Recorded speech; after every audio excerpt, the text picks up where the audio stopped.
Hello, everyone, and welcome back to another Babylon Irons match preview with myself and Mike. And today we're going to be breaking down the Newcastle game that is coming up actually today when you're watching this. And massive game.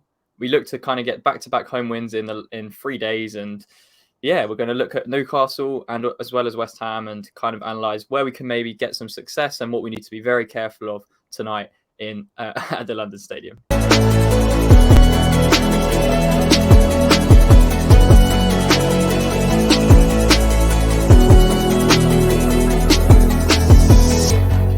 So, Mike, yep, another Premier League game. We said it. This was the crunch week. We got past the first test of Southampton.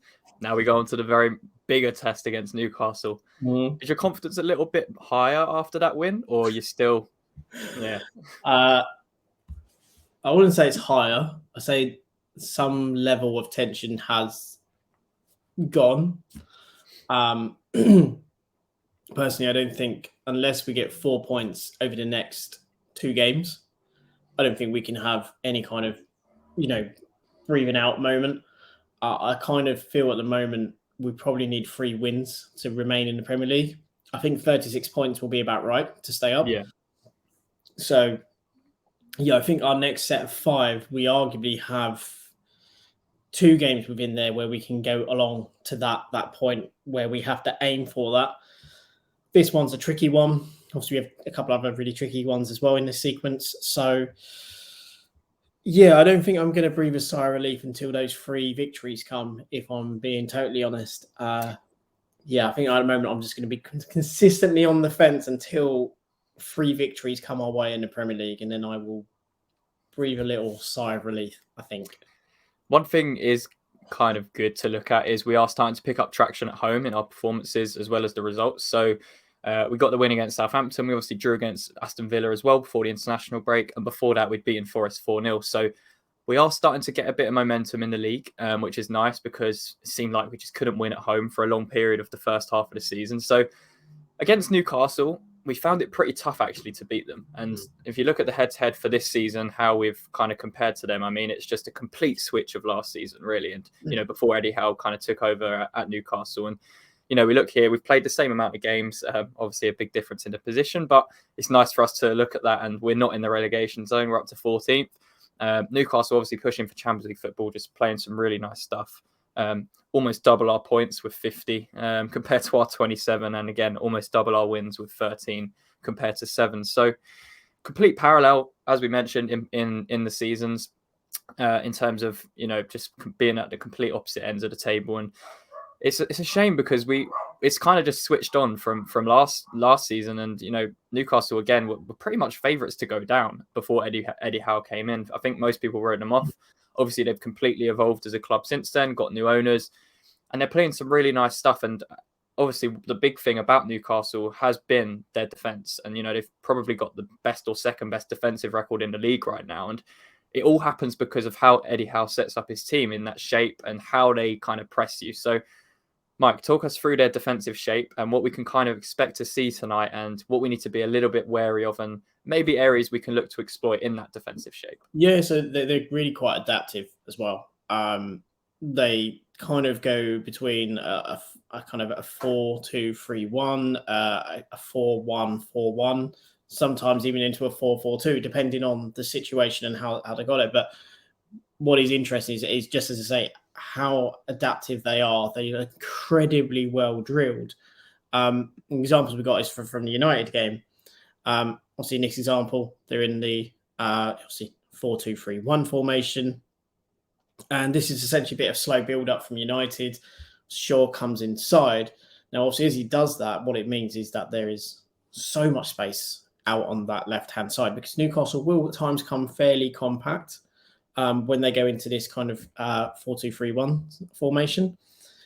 And obviously, in this situation, what you then need your left winger to do is rather than to hold the space high, as Anthony is doing, is actually to drop more into that left back position because then it gives you the opportunity to, feed that into, say, your right-sided centre-back or even right-back because essentially in build-up, United kind of go into this back three.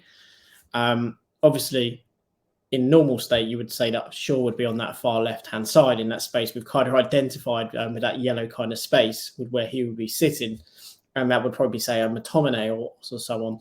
But we need to be aware that if we're in this kind of situation, that we need to ensure that on that left-hand side, we have someone who's able to drop into that space, because then it allows you to, play the ball across your back line, maybe play it into your centre-back, who feeds it to the left and then out, or into, your right-sided centre-back in this kind of situation, and who then obviously hit the channel and then allows you to stretch Newcastle. So the fact that if you can start to get through, but obviously in this case, United are quite slow in their possession and they just kind of rotate the ball around and end up getting kind of pushed back.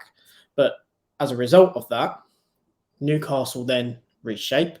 And again, it's the thing we need to be aware of is how much and how well drilled they are. Because as you can see here, Longstaff is in the right midfield position. Isaac has dropped into midfield alongside Willock. Obviously, you've got Saint-Maximin, who's obviously tucked in as well. So again, they kind of sacrifice the wide areas. Yeah. And you tend to have Guimaraes sits further back. Now, what this does mean is if you are able to, like we said in the game against Southampton, accept pressure, then you can actually start to break free from this defensive shape. It's incredibly well drilled and it's really well done. I know the way I'm talking about makes it sound simple. No, because you have to be able to move them around within their structure, but also be able to accept the ball. So you need to have your players being able to move into these maybe tighter, more confined spaces. And United kind of do this, but one of their players really lets them down in breaking it out. And as you can see, it's a really good line from Newcastle. They're pushing up incredibly high, which obviously means if they win the ball and they turn over, they're already going to have a numerical advantage because one player's out of the game because he's been tackled. You then all of a sudden have got a 5-on-4 situation. But really, it's worse than that because you have two directly by the midfield. If you win the ball, say, off Sabitzer, who's the player by Willock, all of a sudden, you've got Longstaff is inside the left back. You have Murphy in a good position. You've got Isaac where he is as well, where he can burst through. And you've also got Saint-Maximin. And you've pretty much got centre-back and a full-back and then two midfielders trying to get into any kind of position. So they push high because they know if they turn over, they have a numerical superiority and they really can start to inflict pain on you as a team. But if we are able to kind of accept that this is going to happen, again, what we would need to have is if we're going to kind of be a bit brave in this, is that you either have your two centre-backs split and one of your full-backs kind of tucks in. Now, that's not a natural game of Soufal, but maybe for Kehrer, it's potentially a way in which to help us get out of this, actually by playing Kehrer in right back, because then in possession, we can actually convert to a back three. And then that allows us to, again, push our left side up in Emerson. Obviously, we are quite a left-sided and lopsided team, as Newcastle are very much a right-sided, lopsided team. But it does allow us to be able to create a bit more and build up. We can drop two of our midfielders because we're pushing our fullback up. So we're not then, again, being overloaded in midfield, because we can also put two sitting directly behind this line. And this is kind of what happens with Manchester United, where it comes into Sabitzer. He's able to play in to Anthony. And as you can see, they've already beat straight away with one simple pass into Sabitzer and then him playing it around by just traveling with the ball for a short distance. They have completely eliminated of Newcastle 5 players. Obviously, Trippier then has to come steamrolling out in which to get to Anthony. Now, Anthony makes the mistake in that he tries to dummy the ball and let it run underneath him. And then Guimaraes, who is on the far right-hand side next to Fernandez, just goes out to retrieve the ball. Now, had Anthony either got his foot on the ball or just hit it on the inside, where we say we got a pass option to McTominay, all of a sudden, you've got a 3v2 there, or when it's put to McTominay, you all of a sudden have Fernandez on the inside of Guimaraes. McTominay is able to run directly at their back line. And then all of a sudden, Newcastle have 3 defenders who are going to have 4 Man United players attacking them, because they're also going to have Rashford as well coming at them.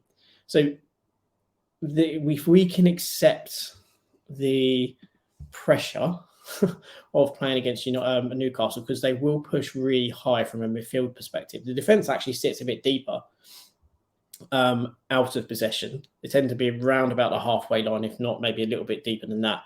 But it's really so they can essentially protect themselves in that if they do lose the ball, Guimaraes sits deeper than the rest of the midfield because he can try and mop things up. And obviously then the defence then look to also to pressure, or they'll come out quick to encourage something that, say, we saw there with Anthony, where he tries to kind of just dummy the ball and then gets caught with it. Yeah. Just a quick message to say, if you are enjoying this video, make sure to subscribe to the YouTube channel, as we are posting regularly and it would really help us out. And yeah, leave a like on the video too. Let's get back into it. I think what kind of concerns me from this and worries me about tonight is Bruno Guimaraes is going to, we saw it against Southampton, how good Lavia was, even when he was kind of the holding player. And we saw with Southampton's press how effective they were in that early stage from, 15, 20 minutes in, and we struggled to deal with it. So my big concern is if we do persist with a midfield 3 of Rice, Paqueta, Soucek, we could find ourselves in much more dangerous territory, because it's going to be even more difficult to play through the lines, and it's going to be even tough to get past that barrier, which is going to be Bruno. So I think if we continue with Soucek, we're going to struggle. We're going to struggle to beat that press, regardless of the opportunities that come out, because we're just not going to have that option in the first place. Man United probably have better technical players in those areas that can find those spaces.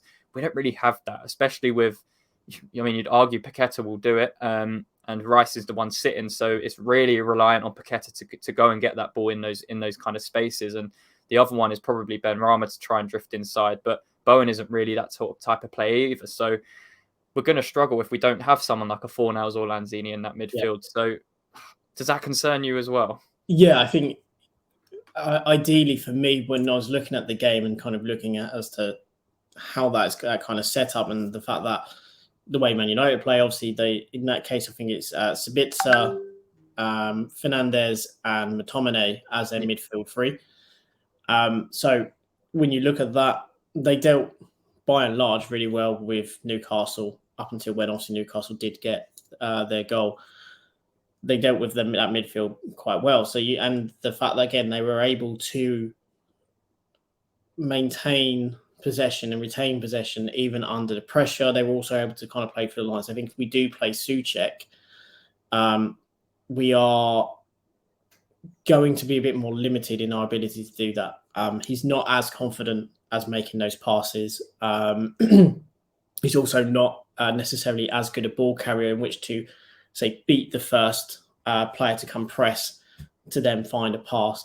I do think it's probably better suited to have, say, the likes of Lanzini or Fornals in there, because, again, it also means then there's that rotation between Paqueta, Rice, and, say, Fornals or Lanzini as to who comes short to get the ball and then who sits behind.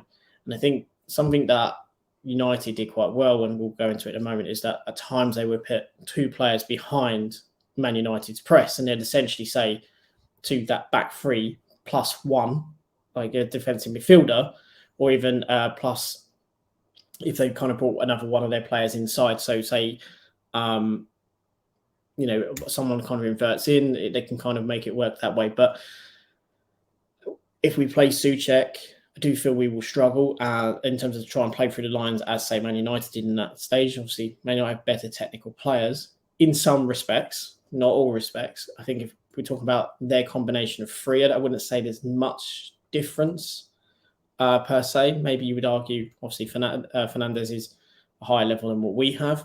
But based on that midfield that played against Newcastle, McTominay is not at a higher level than Rice.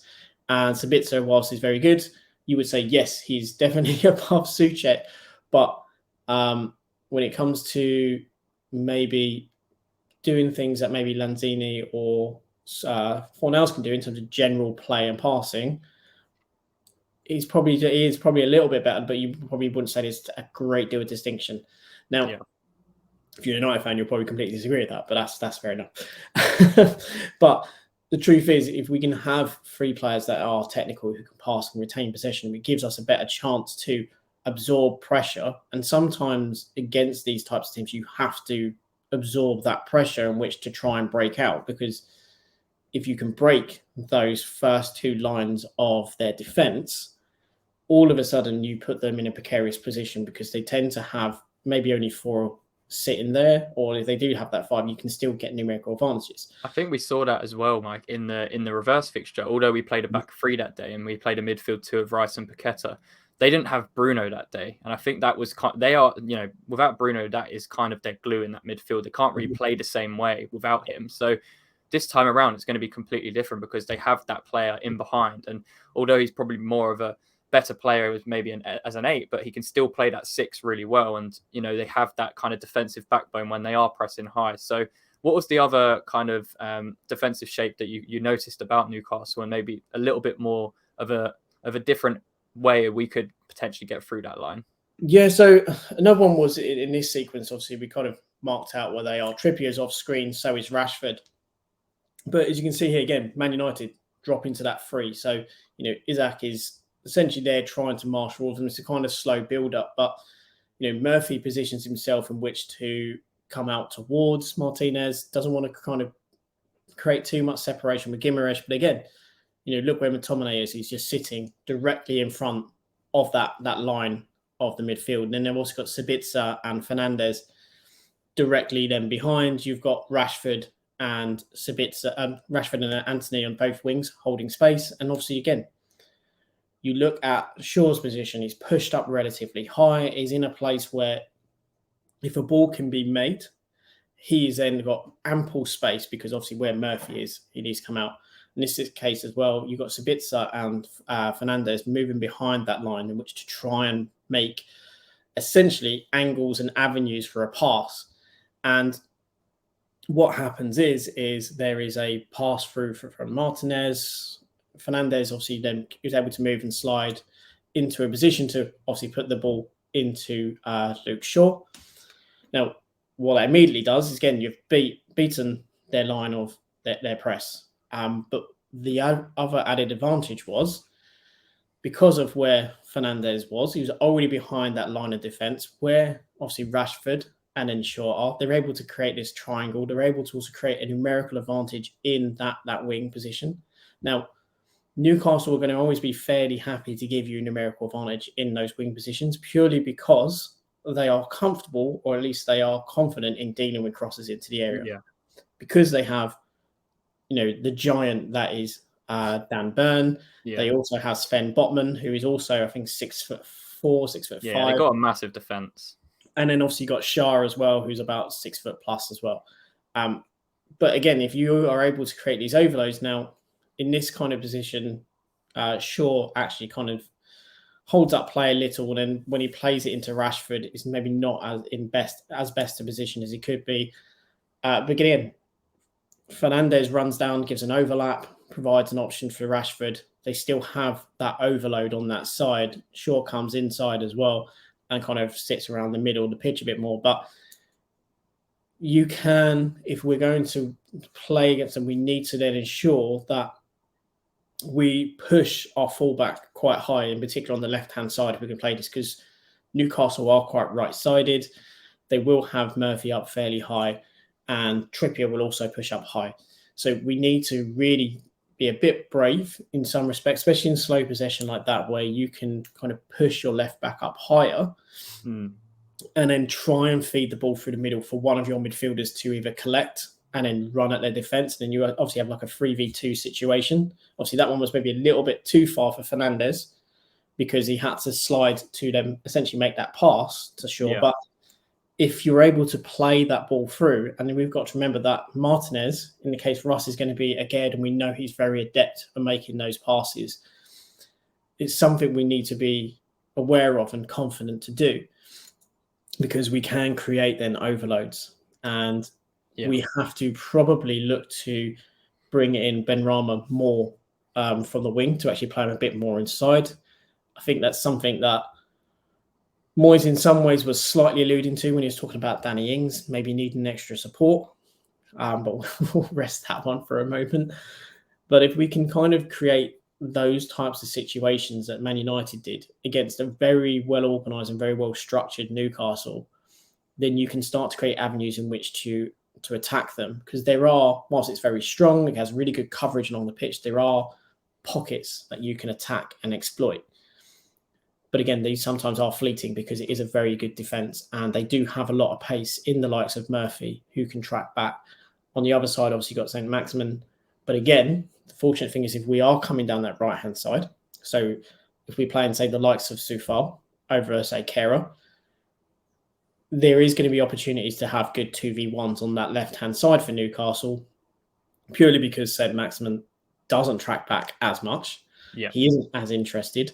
But on the flip side, you also then have to be aware in transition because all of a sudden they have an absolute speed merchant on that side. Yeah, I think Moyes will probably be more tempted to kind of have, we've seen it a lot, but keep the right back tucked in and don't overlap as much, just because, especially because of St. Maximin and his 1v1 ability. And what we saw there, for example, like you mentioned, Newcastle will go down that right-hand side a lot. And Trippier in particular likes to get forward a lot more than Dan Burn on the other side. So that will leave spaces, and it's whether we're good enough in transition to capitalise on that, because against Southampton, we saw glimpses of it, especially in the first half, where Emerson and Benrahma were linking up very well and creating that overload over that side. So it's whether we can get the ball through those lines quick enough. And my biggest concern is if we don't have that person that can link it between that transition. I know Paqueta will do it, but he will be kind of tasked with more of a defensive responsibility and trying to break up play a little bit more from a deeper position. So we need someone like Fornals. Personally, I think he's the perfect player for this,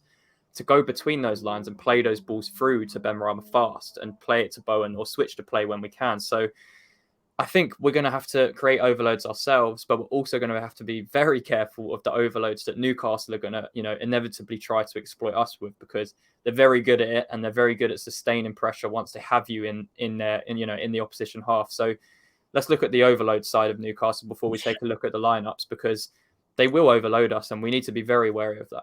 Yeah, and what they do is they create overloads all over. So we've talked about how they're quite lopsided on the right-hand side of their attacks, but what they're good with is when they set up. And this is within the opening minutes. So the opening salvo against Man United, that literally did not care. They went for them.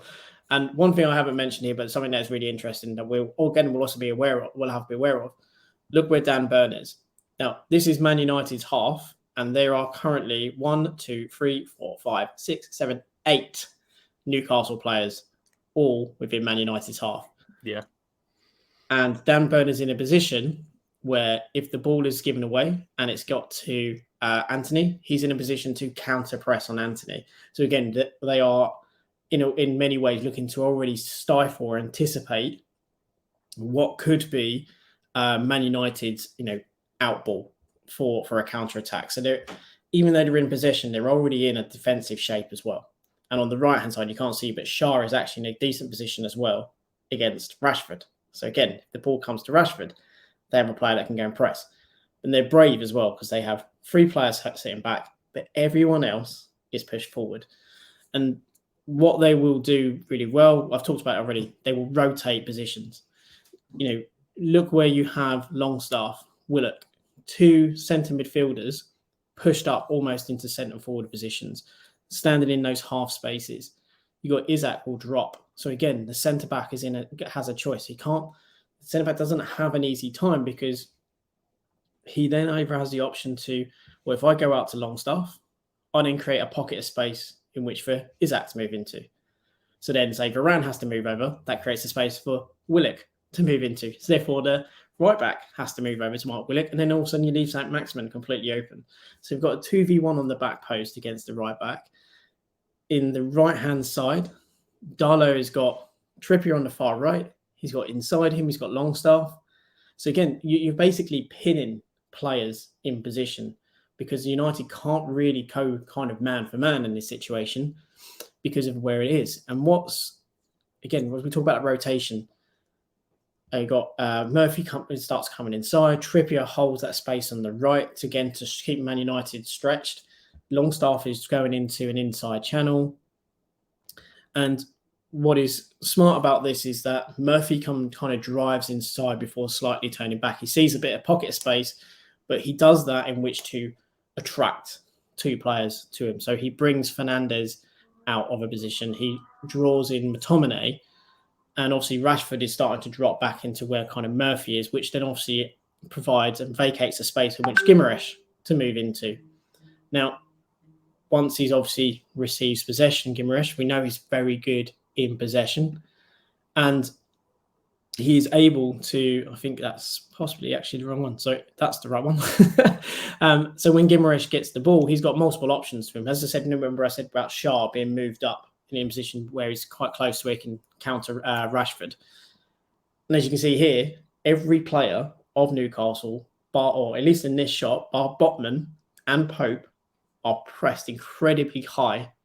So again, it's about creating those numerical advantages, whether if the ball breaks down or the ball is cleared, they can still get forward very quickly, or they can counter press the opposition because they have the numbers there.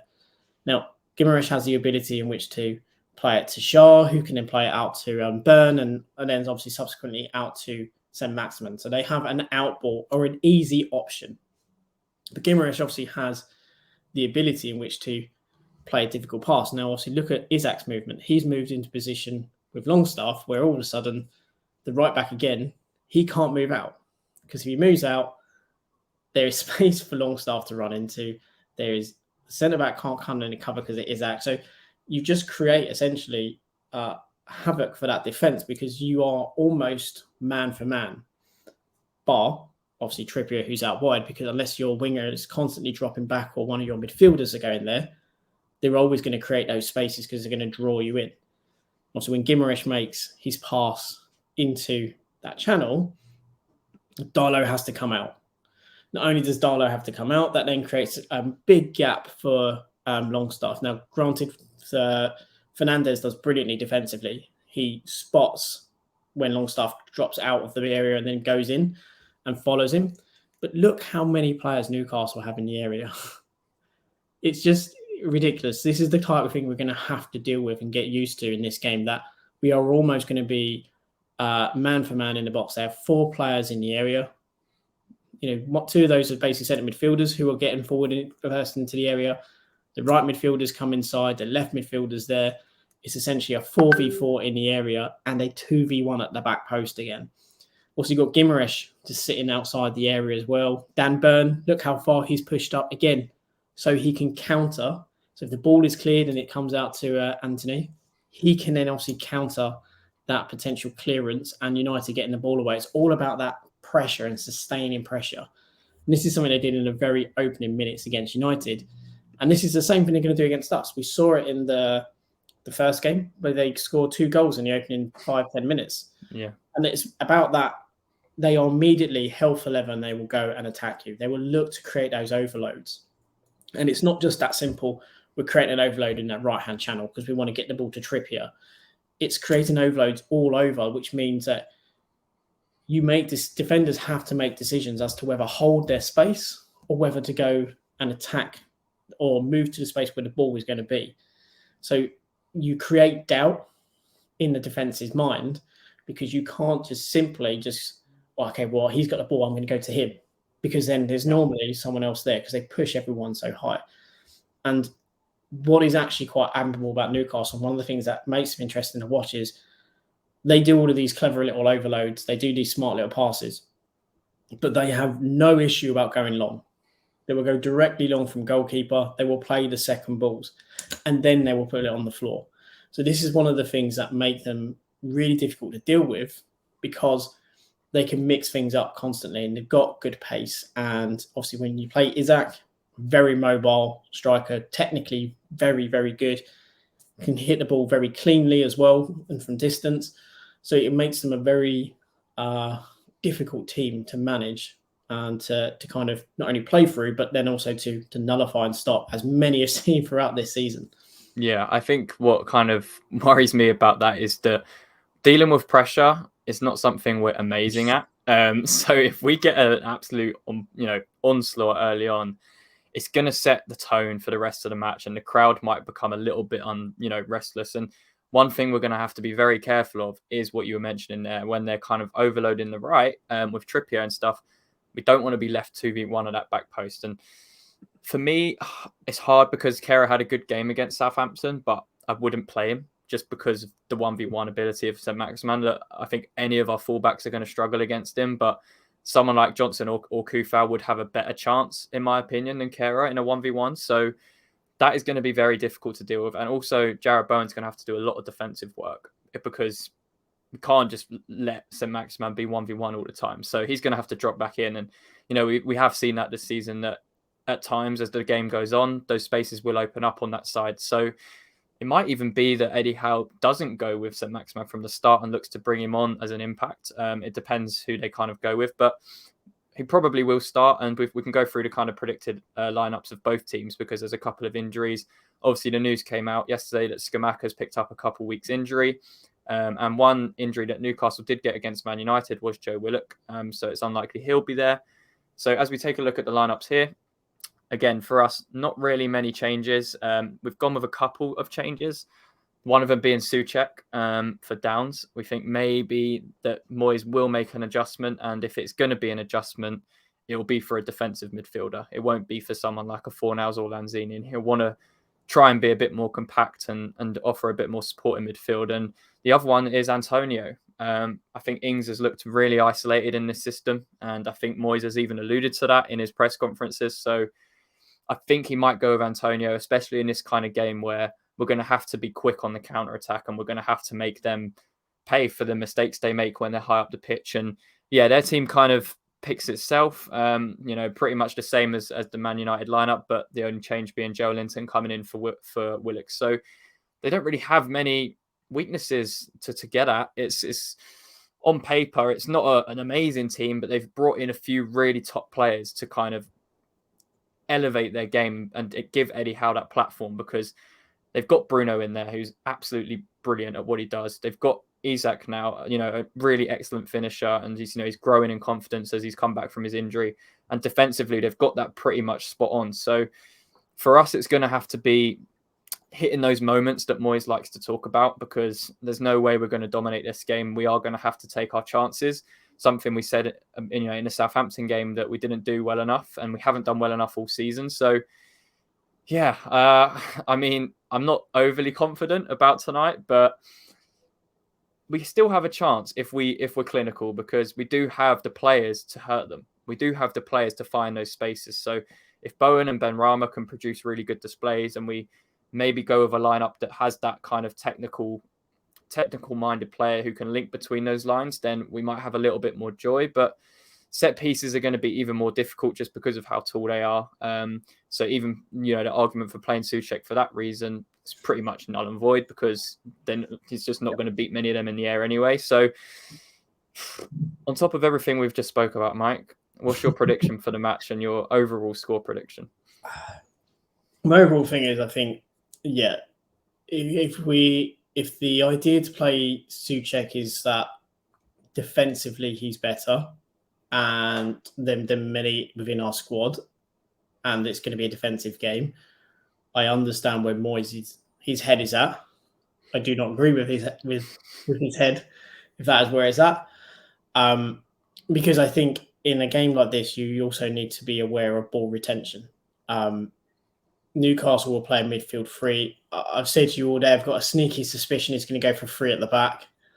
It wouldn't surprise me. I think it would be a problem if we do. Yeah. One of the things that we really struggled with against Newcastle in the game at St. James's was the fact that they always had an overload in midfield. Yeah. Until Rice and Paqueta seemed to get some sort of kind of wavelength in that game, we really struggled to retain anything or to even do anything with the ball. So I really do feel that we need to kind of go, in a way, man for man in terms of formation-wise. I do think we need a more technical player in the middle. We know Fornals will work incredibly hard. Lanzini over the last 2 years has incredibly It's improved incredibly on his defensive outputs. And I think, again, will be someone who would help us with possession and help us break down Newcastle. And that's what we need to do. We need to have a player that can break them down. And if we're looking for someone who can maybe get to, and both him and Fornals, I think, are players that will probably link better with Ings, likely draw in, say, Bowen and Ben Rama more, which is what I think we need to do. I think that's the route in. If we do go with Soucek, I do think we will struggle to play out, which means we will then start having to play a long ball game. Newcastle are incredibly well suited for a long ball game when you look at their defence. Very, very dominant in the air, their defenders. So you are pretty much shooting yourself in the foot if you're going to try and play a long ball game against Newcastle, unless you are hitting it behind their back line. They're not necessarily the quickest, but they're not actually that slow either. So there is that. We can't go toe for toe with Newcastle, I don't think, in terms of the pressing. I think we probably do have to be a bit more patient and sit within a shape. So we do have to have a level of pragmatism, but we can't be as pragmatic as we've been in many a game. I think Southampton, we got that just about right, I think, how we dealt with the pragmatic approach. I know many thought that we didn't play very well, wasn't good. I think tactically we set up quite well, apart from the second half where we were very porous. I think in the first half we were fairly good. But in terms of the natural result, I think we can get a draw. I do think we can maybe, another 1-1 like it was at St James's Park. The fact they've got a couple of injuries, I think, is good for us. Them not having Almiron is a big thing. He's been brilliant from all season. Willock, again, is another one, but they do have Joe Lilton, so and he's been fairly good this season. So there are the pluses and minuses. I think I'd probably been happier if it was Bruno Guimaraes that was injured. Because Absolutely. I think he is that glue that binds that midfield together and gets them going, much like how Declan Rice in many cases is the glue that binds us together. But yeah, I think if I'm to be positive, a 1-1 draw. I do see it being likely though that Newcastle could run away with it 2-1 or 2-0 winners. But I'm going to try and be positive and say 1-1, because last time I said 1-1 draw, which I think was the one for the Southampton game, we won it 1-0. So I'm hoping that will stick. I'll say 1-1 and we go and win it 1-0, and then we are 6 points closer to safety. Yeah, I actually think we'll draw as well. I was going to go 1-1. So yeah, I think we're just going to have to ride our luck at times and, be clinical in that moment where we do get the chances, because we will get chances. It's just whether we can take them. So, yeah, let us know what you guys think about this preview and this breakdown. Do you kind of agree with the approach that me and Mike are perhaps, alluding to for tonight's game? It's going to be a tough game. Make no mistake of it. They're third in the league for good reason. And, this is going to be one of our toughest tests of the season. So, yeah, hopefully we can pull off a nice performance again. Under the lights of London Stadium, you never know. Might get it rocking for once, but we will see. Yeah, that's going to be all for today. Make sure to leave a like on the video, subscribe to the channel if you are new around here. And Mike, one thing left to say. Yep, come on, you irons.